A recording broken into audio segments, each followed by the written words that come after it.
Hi, I'm Dr. Jason J. Campbell, and I want to thank you for taking the time to watch my videos. In this video, I'm going to be discussing three concepts: homogeneity, heterogeneity, and hybridity, as discussed in David Goldberg's essay entitled, or chapter entitled Heterogeneity and Hybridity, Colonial Legacy, Post-Colonial Heresy. And the idea is to offer you an understanding of the three concepts, but not only an understanding of what homogeneity, heterogeneity, and hybridity mean, but how we theoretically account for the development of these concepts within a social context, right? Always assuming that it's within the social context that any of these concepts have any meaning. So let's begin. And this is section,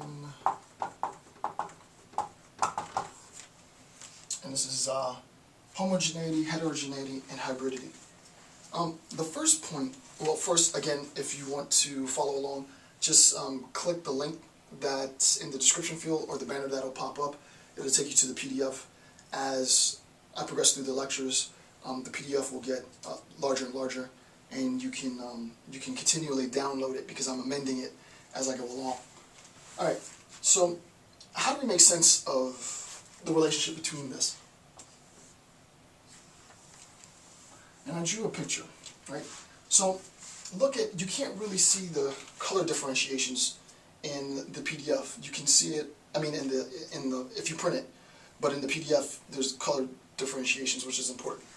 So let's look at a homogeneous population, right? Obviously, this discourse is taking place within post-colonial theory, and we're, just for sake of argument, I'm going to identify a homogeneous population as being, let's just say, all white, right? So an all-white population. This is all theoretically, just so that you understand the idea. We can talk about homogeneous populations as sharing similar traits, whatever that trait might be. It could be the fact that they are of a certain race, which we now know doesn't exist, but we still use the label.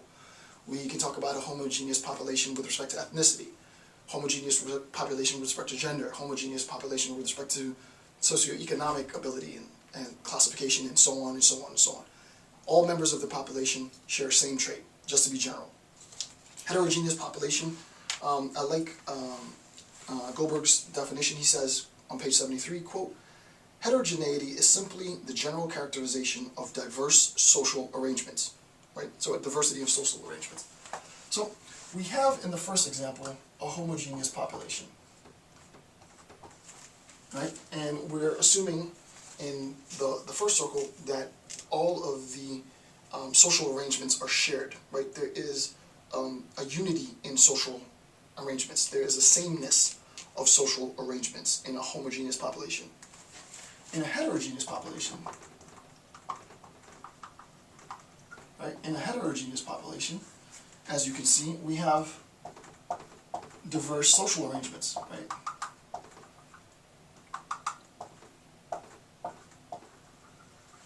Okay, so for example, we might have an all-white population, an all-Tutsi population, an all-Hutu population, an all-educated population, and all fill in the blank, right?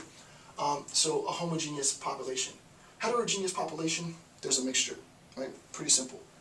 What ends up happening with respect to post-colonial theory and also race theory, the notion of hybridity unfolds as a consequence, and I've talked about scientific enlightenment and race in my previous installment of this series, but unfolds of this falsely pseudoscientific notion that there was a disparity in the races, right? So what ends up happening is that there's a belief that if here, it's no longer a belief, and I'll just do it like this so you can see it. If a black person and a white person have an interracial marriage, and they have an offspring, this technical idea, the mixing of the race on the side, M-I-S-C-E-G-E-N-A, miscegenation, right? Miscegenation. This idea of miscegenation is basically race mixing. It's the technical way of talking about race mixing. So the mixture, genetic mix of a black offspring with a white offspring is a consequence of the notion of miscegenation.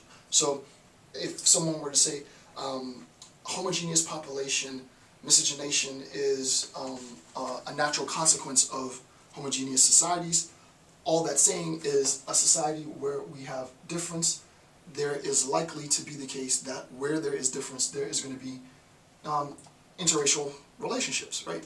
Which I think just sounds better than, most of these terms are sort of archaic now, right? These concepts are archaic, and race is archaic, all of this is archaic. But in order to have an understanding of the role that these concepts play in post-colonial theory, it's important to know what they mean, right? So, lack of diversity within our social arrangements, the presence of diversity within our social arrangements. With respect to race theory proper, the interrelation and interracial marriage is a product of miscegenation, and obviously that product is offspring, right? The mulatto. So we have an interracial offspring, right? So this offspring now, and in the diagram it's gray, right? This offspring is the hybrid.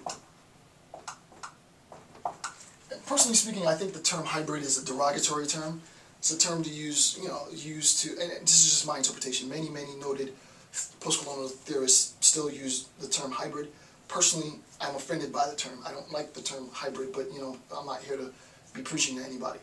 But it's sort of this livestock idea, right? The product of two different species becomes a hybrid, and that hybrid biologically is supposed to be sterile. We'll look at these examples later. Obviously, mulattoes can reproduce. That's ridiculous. But we, in a sense, post-colonial theory has preserved this notion of hybridity. So the product, the mulatto, as a product of black and white offspring becomes the hybrid, right? So hybridity is the account of the interrelation within a heterogeneous population. So the first thing that you can recognize is hybridity is impossible, theoretically, in a homogeneous population, right? If I were to have said that without these pictures here, I don't think you would have understood, unless you reversed in post-colonial theory, the significance of that, right?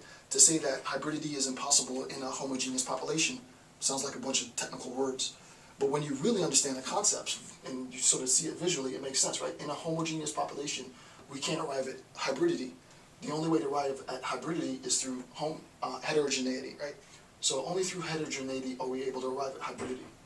Well, in this new population, we recognize that we're still in a heterogeneous population. The population is still classified as heterogeneous. But to be technical, the heterogeneity